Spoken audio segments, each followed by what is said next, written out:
15, a little bit late, my bad, but better late than never. So Yankees re-sign Yankees re-sign Ahmed Rosario. The Mets go get Jorge Polanco, and the Yankees have interest in Michael King. Those will be some main talking points tonight.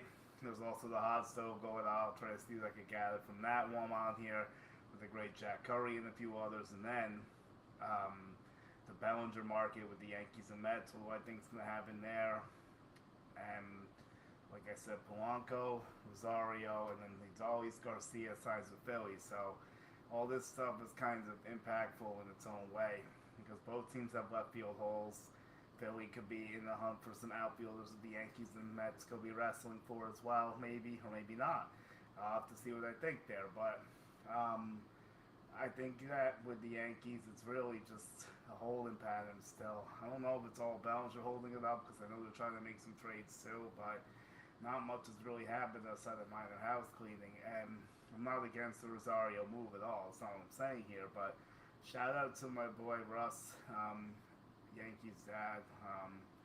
He was on this Rosario move with me on my show. Thought it would be a good idea. So it's on my Instagram, that collab post. So let me see if I can get some notes from Hot Stove here. Um, let's take a look. So, we have a trade. The Boston Red Sox are acquiring left-handed pitcher Jake Bennett from the Nationals for Luis Perales. Interesting. Okay, I mean the Red Sox make another move. To be honest, I don't know as much about this, but this is definitely something that is a little interesting, I would say. I could try to look this up on the fly. Jake Bennett, baseball, sure. Okay. Well, the Red Sox have made several moves this offseason outside of that, and they've all been pitching moves. There hasn't been any bats yet. They whiffed on Pete Alonso.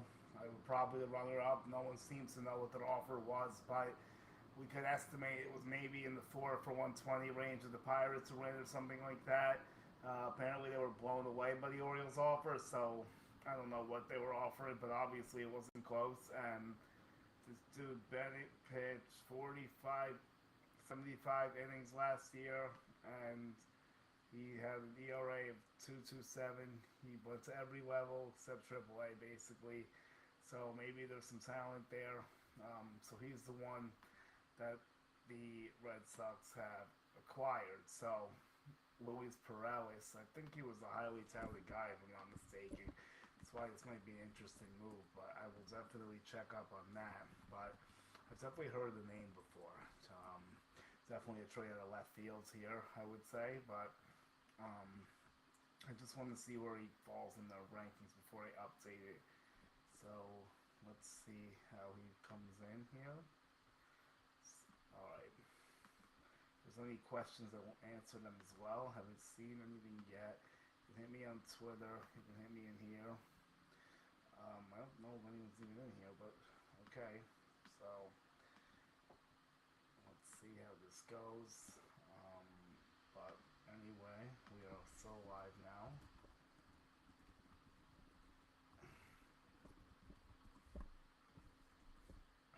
Alright.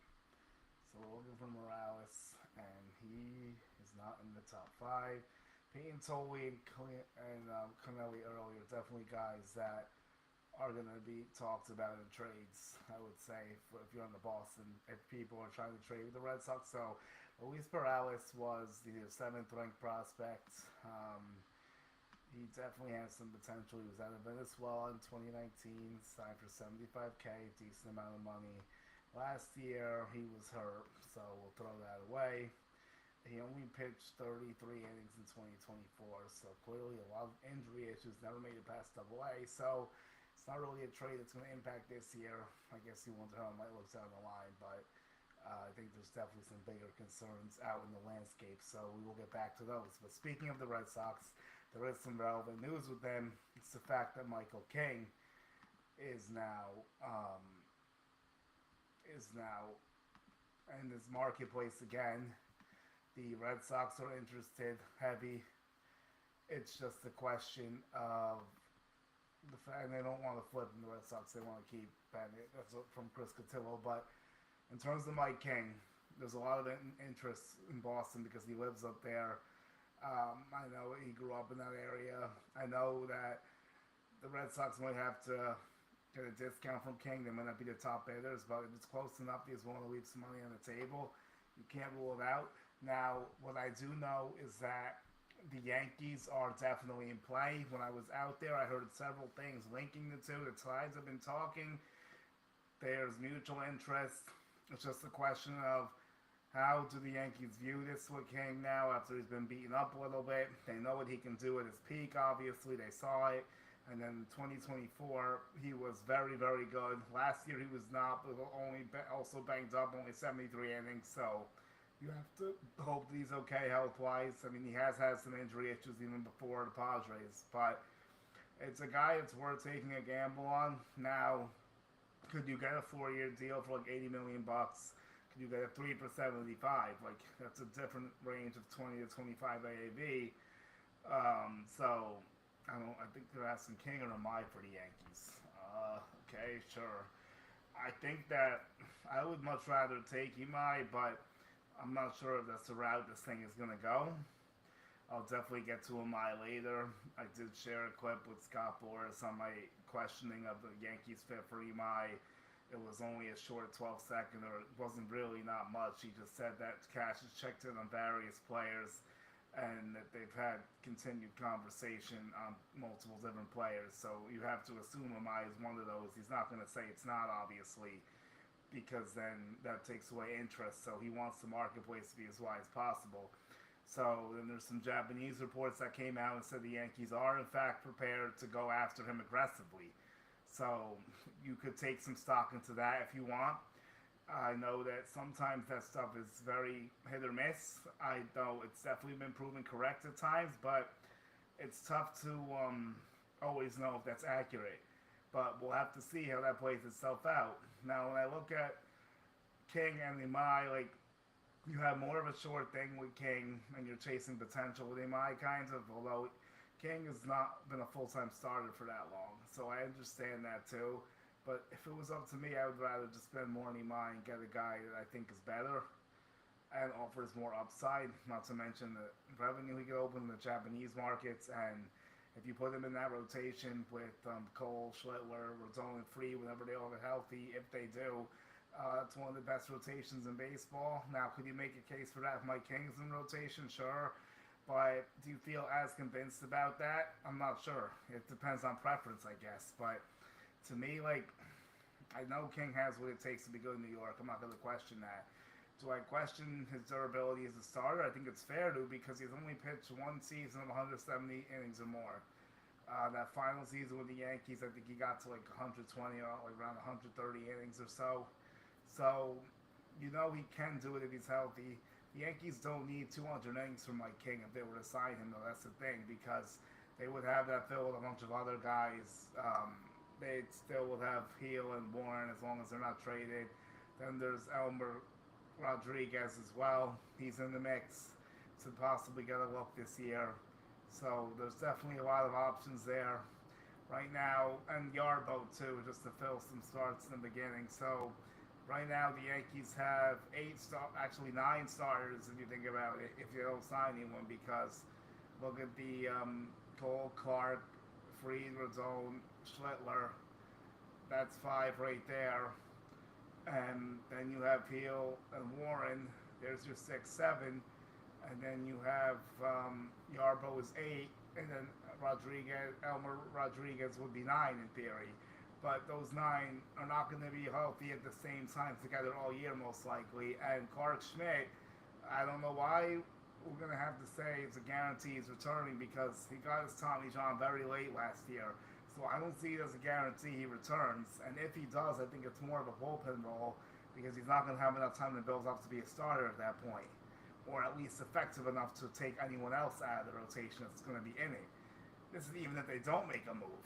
But I understand the premise of making a move, and I support making one, because they need to stack the deck and make an area of strength to go against these juggernauts that are being built against them, like the Blue Jays, if they get far enough to face the Dodgers. And the Orioles and Red Sox are also getting better. The Red Sox trade for Sonny Gray, they trade for Azevedo. So they're looking for another pitcher as well. So they're not done either. They're just kicking the tires of Wilson Contreras and a few other things. The Orioles are really looking for starting pitching still.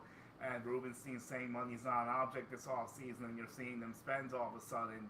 So now you have to watch what they're going to do, and they're trying to get back into the playoff mix. They're taking it personally what happened last year. Now, with this Yankees King and the Mai situation, the Orioles make a lot of sense for King. Or Mai, actually. Speaking of starting pitching, because the Orioles are hunting starting pitching, and they are connected to King. So now, the situation already played itself out with Pete Alonso. Now, do the Orioles do what the Mets did, and they throw Mike King a number he can't refuse to make sure he signs it, to take him away from the Yankees, a team he likes, and Boston, the area he lives in. So, does that happen? I wouldn't completely rule it out, but to me, I don't think that's gonna. I'm not leaning towards that fully. I'll leave the door open for it, but I think Mike King is gonna be with the Yankees or the Red Sox. It's just a question of a couple things here. One, does that complete the Red Sox rotation? In theory, it probably would, because then you'd have King, Gray, Acevedo, obviously Croce. You would still have Bayo, and then you would still have Tolle and Early, and you probably end up trading one of those two starters at that point. And the Red Sox could do that to try to get a guy like Ketel Marte, maybe a Brandon Lau if the Rays are willing to trade in the division. They haven't been linked to Brendan Dahmer really, but I think they've talked with the Cardinals about some other stuff like a Jojo Romero maybe. Well, the Yankees are in on Jojo Romero. I think that's a trade they should execute. I've mentioned Wilson Contreras numerous times, and I still think that's a decent fit. Now, let's get back to the pitching here with King and Imai. So Imai, like, he's 27.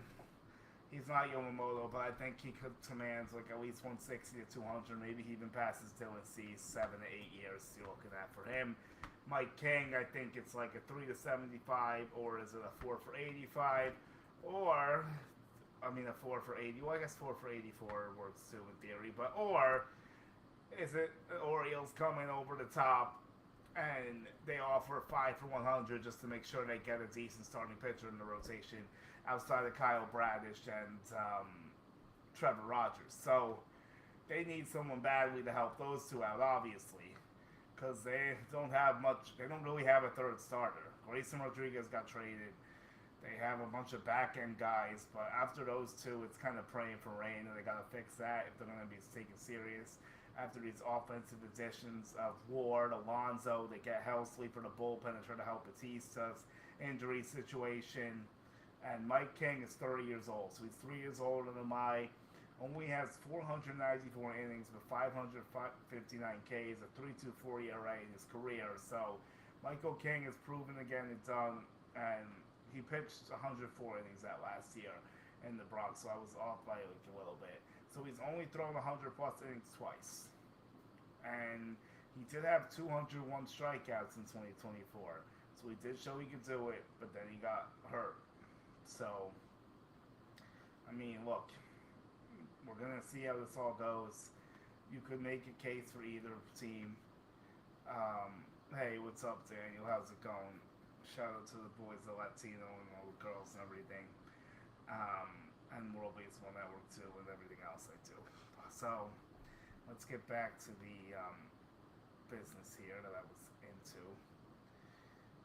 Let's see, these graphics. Yes, Yankees interest in Michael King. So, I would be okay with either one. I think the Yankees should add Imai or Mike King. The only thing I would recusser this with is that I wouldn't mind taking a shot at Alcantara if those two things fall through the cracks. I know it's a controversial take because of the salary, like some people think he may or may not be anymore. But to me, Alcantara is definitely a guy we're gambling on. I think you can get him for a lower price than people are indicating. Honestly, the only issue is that, like I've mentioned in other shows, I think the Marlins might trade Edwin Cabrera. So that's something you got to look at too, and then they won't trade both of them, which I understand completely, but it's definitely a situation that's fluid right now. I think that the Yankees have to do something sooner rather than later, like a significant move, other than just re-signing people. Like, Okay, so now we get to it. Ahmed Rosario was brought back. Now, Ahmed Rosario is, I don't want to say a one-tool player, but he's not a great fielder. But will he grab a first base glove at times this year? Perhaps. Is he a great hitter against lefties? You better believe it. That's the main reason he's back. Also, it does kind of lean into keeping Jason Dominguez possible because of the relationship those two have. The last year, Rosario had 6 homers, 276 average, 23 RBIs, 181 at bats, OPS of 745.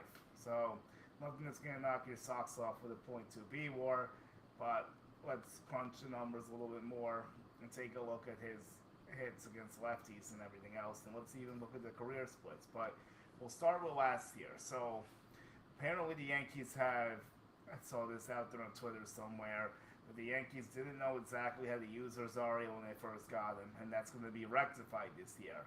Okay, I guess we'll see. I mean, last year in 116 at bats, the numbers were good: 4 homers, 15 RBI, 819 OPS against lefties. Now you look at righties, the 614 OPS and 65 at bats. So there's a huge difference, obviously. And I think the Yankees have to like strictly platoon him. Maybe that's what they're talking about, but do it fully, or at least 6 out of 7 times, or something like that. I mean, because McMahon cannot hit lefties, but I did have some good information on McMahon. So I talked to a Rockies reporter out there, and he told me that they think McMahon's going to be a great fit with the Yankees. That just might take a little time to settle in. So I also heard he was great with the media, which is good. But I think you're just going to see what he can do. What can the Yankees tweak him? I know Gary Phillips came out with a story today about trying to tweak him and whatnot.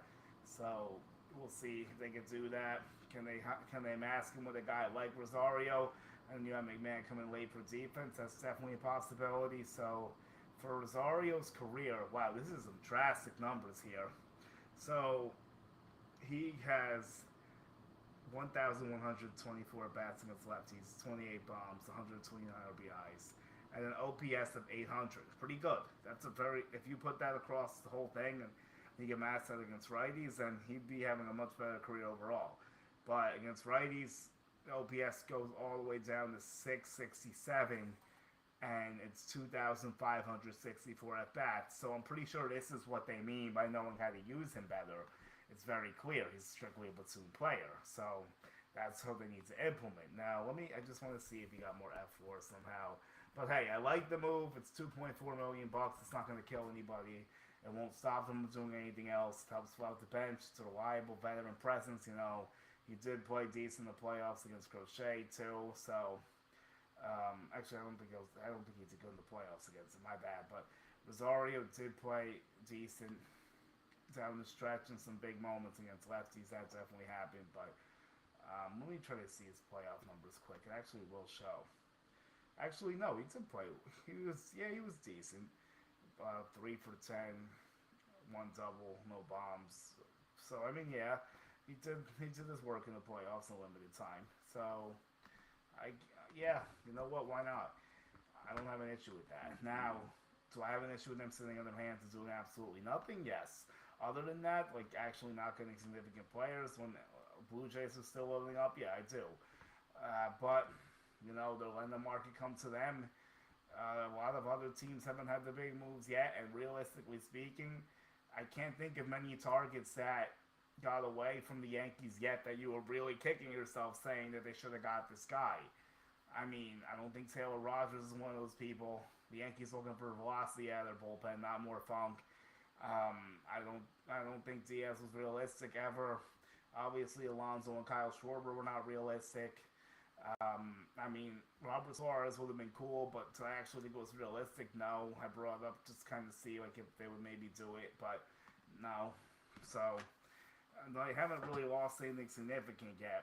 But at the same time, they normally are active at the winter meetings, and they weren't. So I was a little bit thrown off by that. Although a lot of teams, this was the quietest meetings I ever went to, though, in my 5, I'm pretty sure. Well, the Soto trade for the Yankees was close. If Soto wasn't traded to the Yankees, then that one would have been way worse. But he was, so that saved it. But there was a lot of dead time in Nashville, too.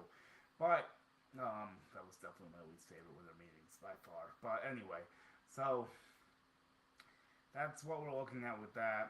Um, Now let's get to this Adolis and Bellinger situation brewing here. So Bellinger, not much has really changed, I don't think. And also, I'm going to check the internet for hot stove updates soon too, because normally those come out at the beginning of the show and it kind of settles down. Like if there's anything I should share, I will. But Bellinger is still in the same situation.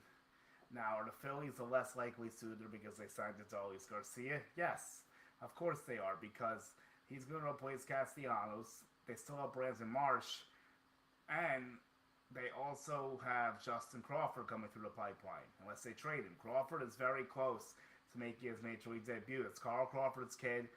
He is going to debut at some point next year, so you got to have a spot for him unless he gets traded. Unless they trade Brandon Marsh, which I doubt, because who really wants him? But, I mean, crazier trades have happened, but I wouldn't say it means they're completely out on Bellinger, but I don't think it means they're completely in on him, obviously. And then the same thing with Tucker, Bader. I mean, they need a center fielder still, so it is possible they could bring Bader back, but I think a lot of people are worried that he had a fluky season, which, I mean, if you look at this baseball card, it's very possible that he did. But he will get a job somewhere, so it's always to the Phillies I like. 1 year, $10 million, try to reset. He gets a hitter's ballpark. He plays great defense. It'll be a huge upgrade over Castellanos out there. I think there's still some life in the bat. Like I mentioned in a few other podcasts, it's not that he completely lost his ability to hit. For some reason, he's not connecting with the sweet spot of the bat as much. So maybe they could tweak something and fix that. But I think it's a good move for Philly. I think JT Realmuto might be coming back because Amsteker alluded to in my interview with the MLB Network host in Orlando. So I definitely think that's a possibility. Now, in terms of like more stuff with the Yankees until I wrap up with the Mets, I think Kyle Tucker still has a shot. I think the Yankees are in the mix. I don't know how high they're willing to go, but I really think they're there. And the longer Bellinger goes inside, like Greg said, like the less I think he's going to return. Now, will the Mets take him? I don't know. Does the Polanco deal complicate that? I don't really think so, honestly, because Bellinger can play left. They have a hole in left field. And Polanco, I think he's still going to be more the DH type. Like, $20 million a year is a lot for Polanco, but when I was showing my buddies this the other day, Jorge Polanco has been a pretty productive player every season besides 2024. So is that an outlier or cause for concern? For me, it's an outlier. So Polanco, his career OPS is 771. It's very solid. The only year, and I'm not going to count 2020 because it's a fake season. So the only normal season he had when OPS below 700, well below 700, was 651 in 2024. Last year he rebounds 2.6 B-WAR, 26 bombs, 78 RBIs, 821 OPS, which was one of the higher marks of his career. So his highest mark was 2023. He was pretty good, but 2019 with the juice ball was his best season. So that's what you're looking at, Jorge Polanco. He is an all-star. He does have an all-star to his name. So he is 31, still not too old for a 2-year deal. You won't feel too bad about that. So switch hitting will be nice. He hit some big home runs off Tariq Skubal. He had a very great postseason for Seattle, so I think it is a savvy move by the Mets. Now, with that being said, do I want him to be the Mets' primary first baseman? Absolutely not. I think if he's their primary first baseman, the move's an absolute failure because he's not a first baseman, A. B, he doesn't give you the power you want for a first baseman. And C, like, that's not how you replace Pete Alonso with Jorge Polanco. So they have work to do still. His numbers on Baseball Savant actually look very good here. The bat speed's a little bit lower than you would like it to be. Other than that, it is pretty solid. So I definitely think Polanco has a lot left in the tank, and I think he is going to be a good addition for the Mets. Depending on how they use him, like, don't get too creative with him defensively.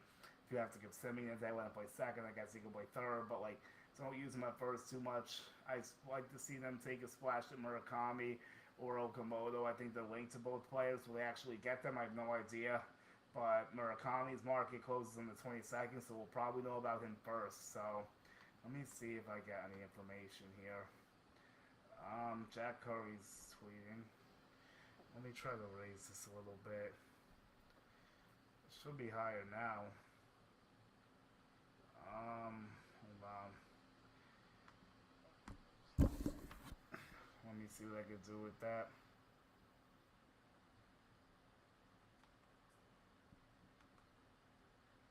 Hmm. Um. Wow. Well, there should be a setting in here for me to switch that. Let me see. No, that's not what we want.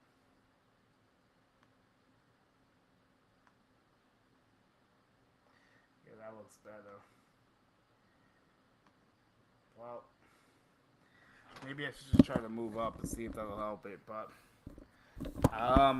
or I could just talk louder. But I don't know why it's low. It's odd. There used to be something on here to make this go louder, but I'm not sure if that thing is there right now. Hmm. There's gotta be a way. Oh, wait, I think I got it. This might help a little bit, hopefully. So, we'll get back to it. It's upsetting, I just figured that out now. But I think that should help. But let me just see what's going on with this Yes Network stuff. Yeah, no, Lindor's not going to get traded. And I'll get to that too. I will. Um, so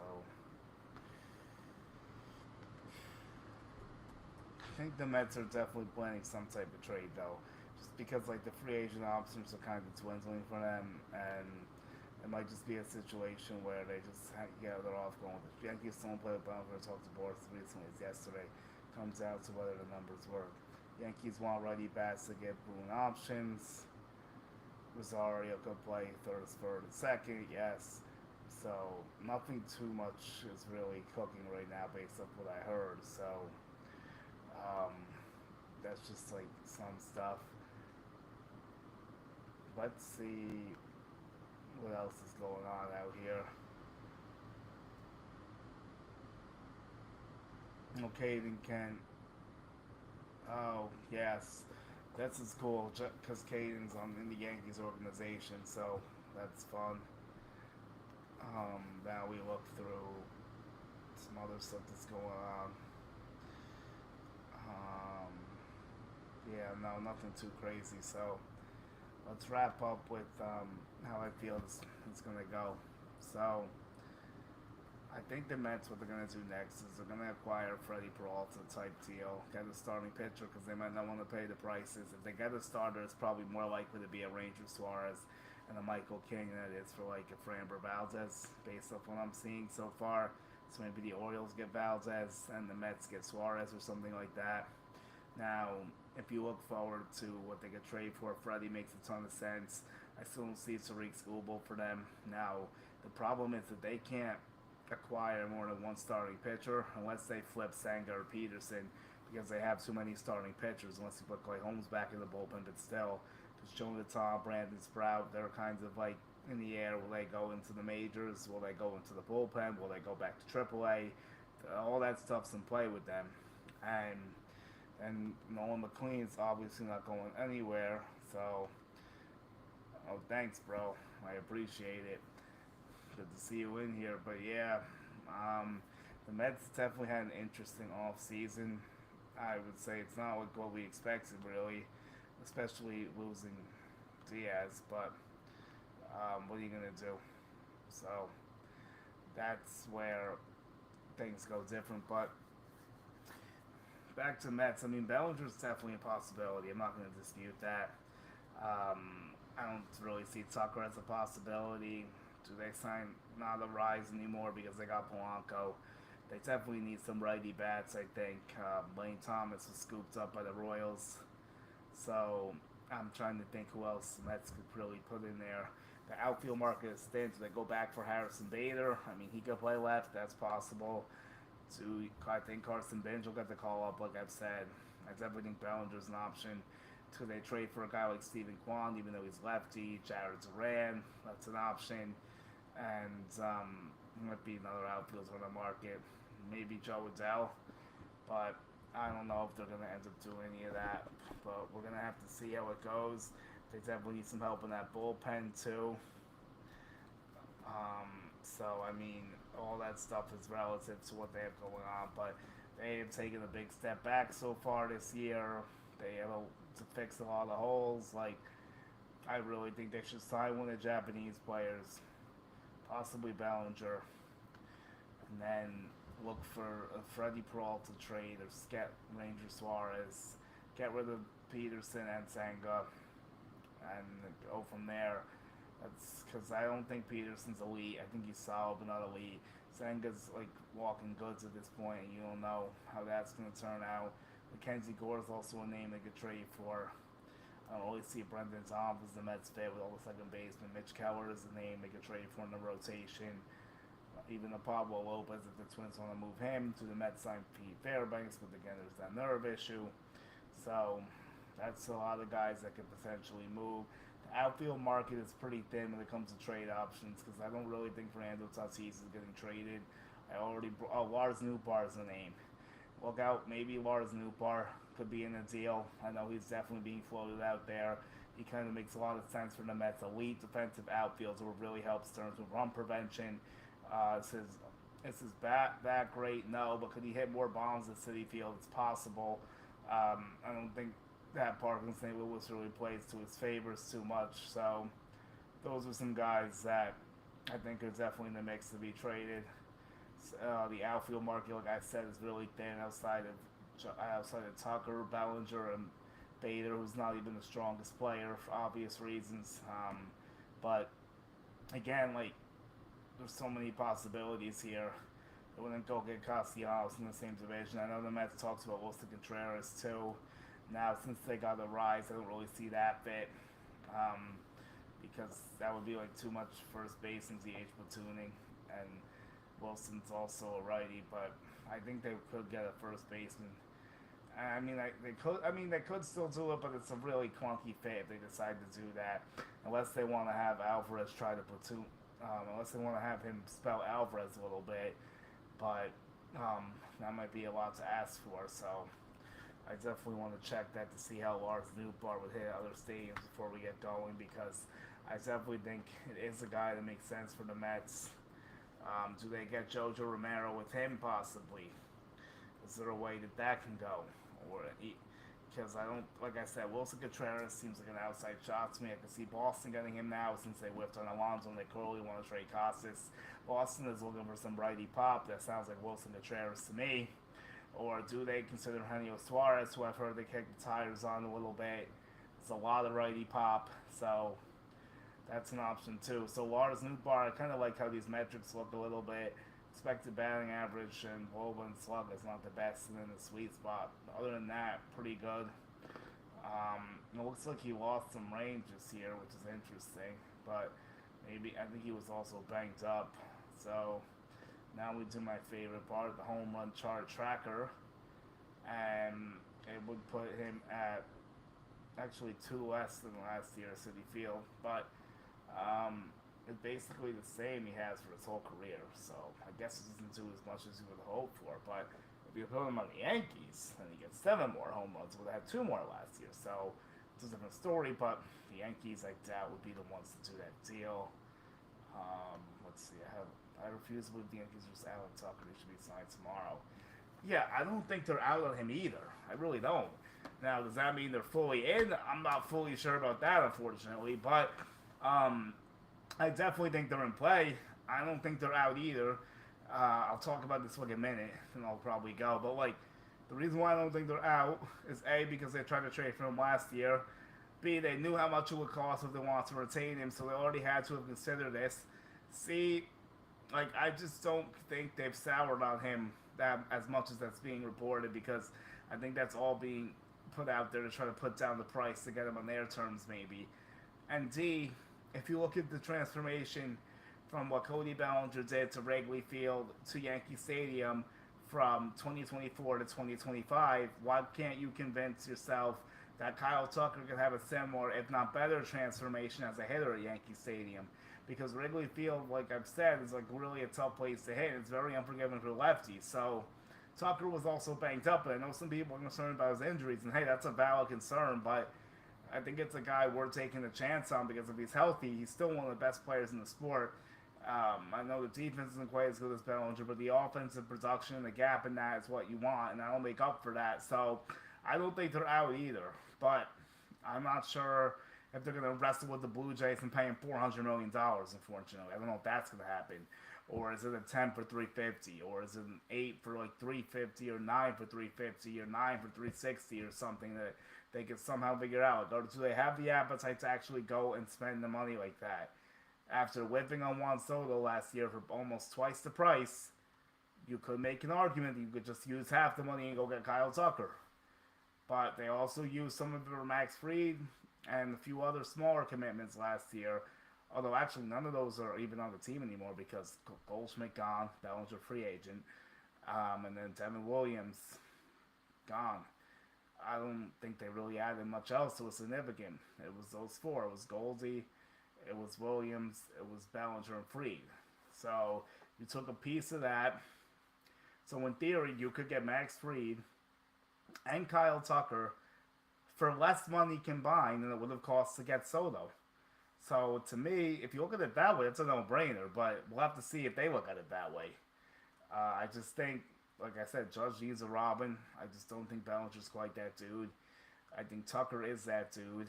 And if you get him and you get some more starting pitching, even if it's just Mike King, and you get a few bullpen arms, which they could, and some guys we never heard of, I'm sure they'll make good. I don't know who they are yet, but we'll figure it out. Like I said, they have interest in Kopech, so is he one of those dudes? If he's healthy, absolutely. I know. I also heard they have interest in Lucas Sims, whatever that's worth, but we'll see. Before I go, I'll see if I missed any Twitter notes or anything decent to talk about here. I don't see anything that crazy right now. One last look, and then I'll give my socials and sign-offs. So, yeah, I don't think anything too crazy here, but you never know what could happen. I thought the Collins trade was definitely good for the Royals. I think the Braves signing Mike Yastrzemski and getting Robert Suarez is an underrated offseason. They know they want to make a dent, so I'm really curious to see how they fill the rest of their pieces with their lineup, maybe another infielder, and then maybe something to help the rotation because I know they have some injuries. They might do a trade with someone too. So, yeah, that's about all I have. I think there's a lot of interesting options that the Mets can pursue. For the Phillies, and as always, Garcia, I think it's a good match. We'll see what's next for them. I have to assume Castellanos is gone. And the Yankees and Mets are still battling for Bellinger, most likely. Are the Dodgers in play? Probably. Are the Dodgers in play for Kyle Tucker? Yes, but on their terms, so I don't really see that as a realistic threat. And then Bellinger is also being monitored by the Blue Jays potentially. I feel like that's only if it's a complete disaster and they lose Tucker and then somehow Bichette. And then J.P. Morosi said he thinks it's only one of the big two for the Blue Jays, Bichette and Tucker, not both. I could see a world where there's both, but that's what I predicted, but that was before they got to NC, so I didn't know that was going to happen. So you never know what they could do, but maybe common sense comes in, they only do take one. And then maybe Bichette goes to Boston if they don't get Marte. Like, there's a lot of moving parts there. Or does a team like the Angels overpay for one of these bats out of nowhere? The Dodgers have checked in on Bo. There's a lot of teams that could use Bichette. Like, would the Royals take a shot at Bichette if they wanted to spend some money, maybe? Something like that. The Pirates, actually, would be the perfect fit for Bichette. So would they actually go up there and give him an offer more competitive than the Kyle Schwarber offer? I don't know. But if I was the Pirates, I would try to do that, maybe. They got to get a big bat somewhere. Or the Brandon Lau trade, which I mentioned before. But it's been fun. I appreciate it. Like I said, my goal is to try to keep these 30 or less. So today we got closer to that. But now we will give away my tags here. So X is Julian Guardi 1. Instagram is Julian Guardi 11. TikTok is my name. YouTube, check me out here. And you search Julian Guardi as well. Twitter, like I already said. Check out Latino Sports and World Baseball Network on all platforms. So we'll see when I'll be back.